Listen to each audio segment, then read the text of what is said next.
podemos pedir todos como una caja de banderitas. Eso me parece. Igual también agradezco de las ediciones muy pulidas que tienen hojas blancas al final. Como las de En- Tragaluz. exacto, entonces yo me permito ahí hacer anotaciones así como las que hacen muy elaboradas o la lista del mercado o lo que se me vaya ocurriendo en el momento que no necesariamente tiene que ver con la lectura. A veces sí, a veces no. Me hizo acordar que cuando estaba trabajando en bibliotecas, eso era algo que encontraba un montón dentro de los libros.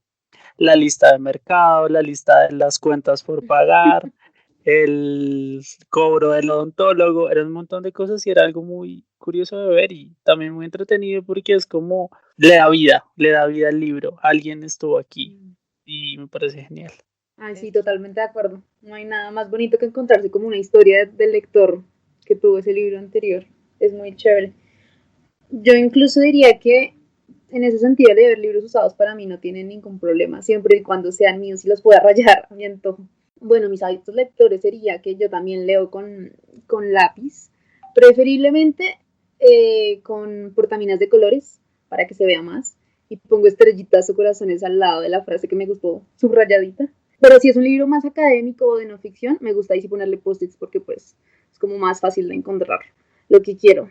Y yo siempre prefiero leer de noche, acostada con una lámpara en silencio absoluto, o por la mañana cuando estoy sola y no haya ninguna interrupción. Yo también prefiero leer a la madrugada, o sea, justo es como mi hora feliz, de 3 a 7 de la mañana. Me encanta, o sea, siempre escuchar los pajaritos, el amanecer. Exijo silencio, me gusta leer sola. Y en mi época de estudiante amaba como leer en biblioteca, es donde más me gusta porque tengo mi cuaderno al lado, mis lapiceros, puedo tomar notas de muchos fragmentos, pero eso fue una época pasada, pero es como más me gusta leer, como picando acá, yendo a tal autor y la biblioteca, pues es para mí es el paraíso, más que una librería, en una librería trabajo, pero la biblioteca de estudios sociales de la Nacional, de posgrados, construida por Salmona, o sea, yo amaba ese espacio y todos eran calladitos, no todos los que iban eran así solitos, entonces era chévere. Es verdad, esos espacios son hermosos. A mí me encantaba ir y era, de hecho, uno de mis lugares favoritos en Bogotá, la Virgilio. Pero me gustaba ir como a la zona exterior de la Virgilio, como por donde pasa el agua y ahí el pastico y como a leer ahí. Eso me parece Ay, muy sí, eso chévere. es divino. Y bueno, ahora que lo pienso y no lo había pensado hasta que Marce hizo su intervención y como que me puso a hilar, yo creo que me gusta mucho leer en espacios abiertos. Cuando era más pequeña, por ejemplo, me subía en Transmilenios a veces, solo como para tener una excusa e irme leyendo por el camino. La O, lectura de bus es muy buena. sí, Yo leo mucho en lectura de bus. bus. Sí. Y subía a un bus a ninguna parte, ¿saben? Solo para ir a leer. Y bueno, entonces como que leer en exteriores, en parques, eso me gusta mucho. Y siempre con algo para escribir. Y yo sí rayo todos mis libros, o sea, les hago marcas, les doblo las páginas, anoto cosas, anoto datos curiosos. Si el autor, por ejemplo, habla de canciones, pues yo las anoto todas en la primera página y luego busco todo eso. Y ahorita que hablaban pues de esas cosas que uno se encuentra, recientemente como que volví a abrir mi libro de Lolita y hay como teléfonos viejos, de exnovios, cosas ahí Un súper. pasado oscuro. Exacto, exacto. Es lindo, es lindo. ¿Algo para llorar? Una cosa más. Ay, Sí, ¿qué tal entonces eso? pues bueno, esa es como mi relación. También creo que siempre está por ahí lo de escribir y lo de habitar el libro como objeto y como lectura. Pero bueno, dijimos que íbamos a hacer como un paneo o un recorrido por lo que fue la temporada y pues les quiero preguntar, por ejemplo, ¿cuál fue el capítulo que más les gustó? ¿Cuál fue el capítulo que más les dejó impacto, que más dejó huella en ustedes y qué fue lo que más les gustó de todo ese proceso? Cuéntenos un poquito al respecto. Bueno, para mí el favorito fue el de lecturas afectivas, un primer paseo por las letras colombianas, porque a mí me encantan los autores colombianos y trato en la medida de lo posible de leer bastante sobre eso. Y también porque me gustó que, dado que son temas que están tan cerquita, nuestros gustos son tan diferentes y eso me parece muy chévere. Y además es que todo, como nos decíamos en el capítulo, a todos nos duele de diferentes maneras y eso es absolutamente valioso. Y segundo, porque la entrevista de Caputo estuvo muy feliz y armoniosa, estuvo muy divertida y las recomendaciones que él nos dio como profesor me parecieron muy acertadas y tengo como muchas pendientes y nuevas que pude descubrir con él, entonces pues me pareció fenomenal. Ese fue un capítulo con mucha pluma Ay, también, me ¿no? faltó perdóname, me faltó el recomendado que iba a hablar Adelante, que iba a adelante. agregar en el capítulo. Y fue un libro que me leí hace poquito, de un autor que nunca había leído y que seguramente todos van a decir, pero ¿cómo se te ocurre recomendar eso?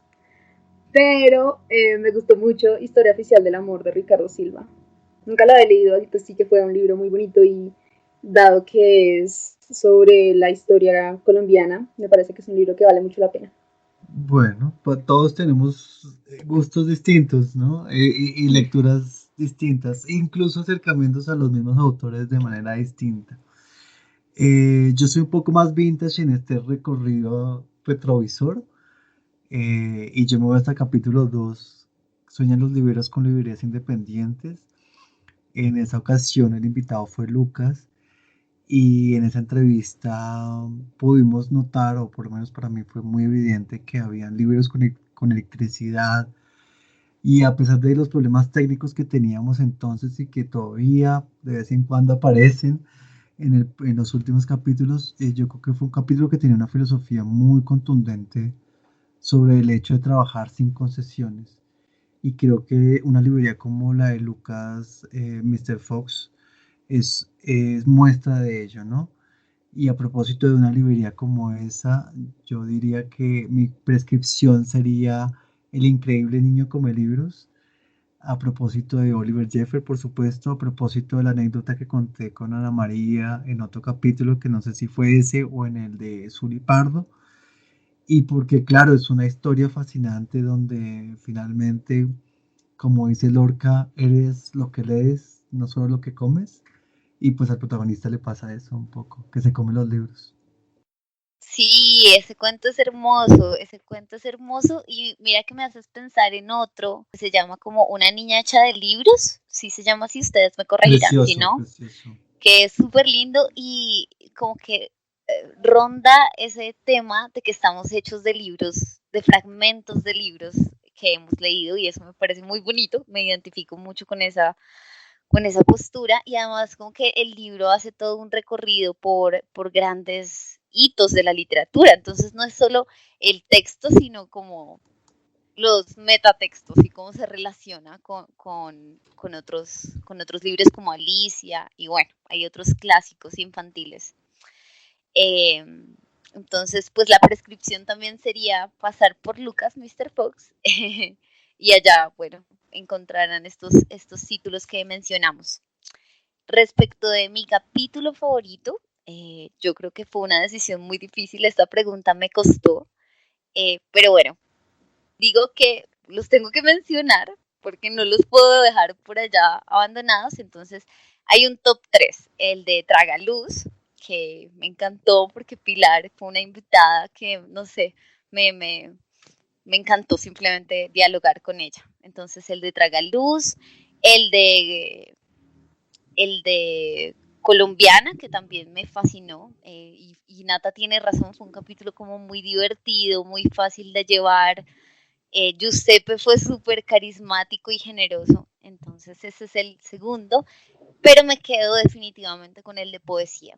Eh, yo creo que para mí una de las cosas más lindas de este podcast ha sido como poder hablar de manera tan íntima con estas personas relacionadas con el mundo de la literatura, de la escritura y en este caso hablar con María Paz acerca de su constelación poética, de cómo ella se relaciona con la poesía, verla como hablar cómo deconstruye la poesía y la vuelve como algo corporal, tangible. Eso me pareció muy hermoso y fue un capítulo muy fácil de grabar, ¿no? Como que a todos les salió muy del corazón, muy, muy fácil.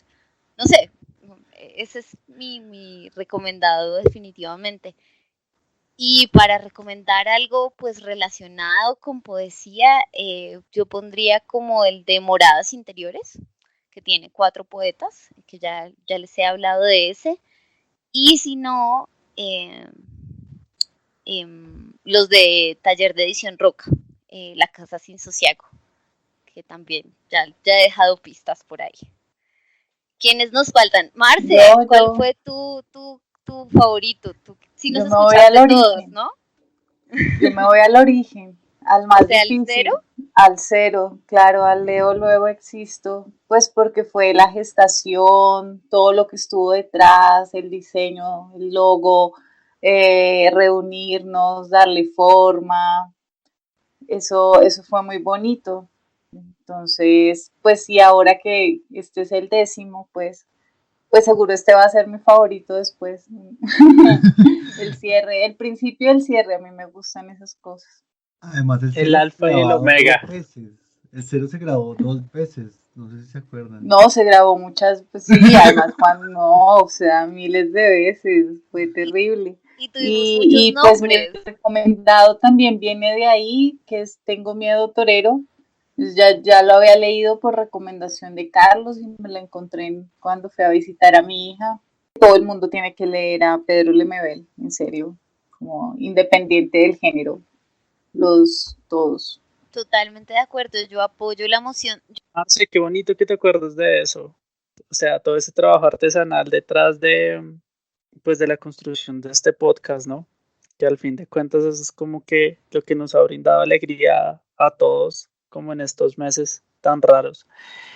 Yo también me voy un poquito a las primeras construcciones. Bueno, tengo también, igual que Caro, dificultades con esto, pero bueno, me gusta mucho el de librerías independientes, no, perdón, el de editoriales independientes. Siento que ahí hay un gran avance hacia lo que nos hace falta explorar en ese campo, porque ahí hay nuevos autores, hay nuevas cosas a las cuales tenemos que darle oportunidad de que lleguen a nuestras manos y a nuestros ojos. Entonces, en ese capítulo uno se da cuenta del trabajo tan importante que realizan esas editoriales, cómo lo realizan y la forma, ¿no? En que cada quien elige como su público, qué publicar, cómo publicar, de qué manera hacerlo, si lleva ilustraciones o no lleva, si será una editorial muy abierta o específica, como en el caso de Vestigio, por ejemplo, que ahorita en este momento sigue abriendo su catálogo, cosas así por el estilo.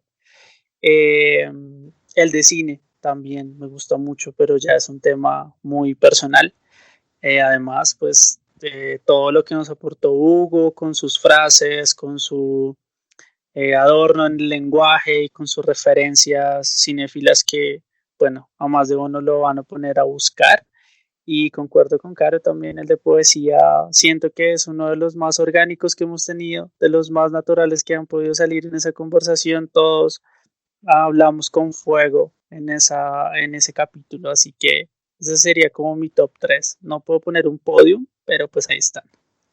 ¿Y el recomendado es cuál? Uy, mi recomendado. De uno, porque es que ahora todos se volvieron Libra, entonces pues escójanos solo. Caray. Volvieron Libra. Mi recomendado con respecto a los capítulos, bueno, no sé si muy ligado al de editoriales independientes, pero Black Music, editado por Caja Negra, muy bacano. La historia de la música negra en tiempos de los 60, 70, 80, bastante bonito. El jazz, blues, todo lo que quieran, rock, ahí está.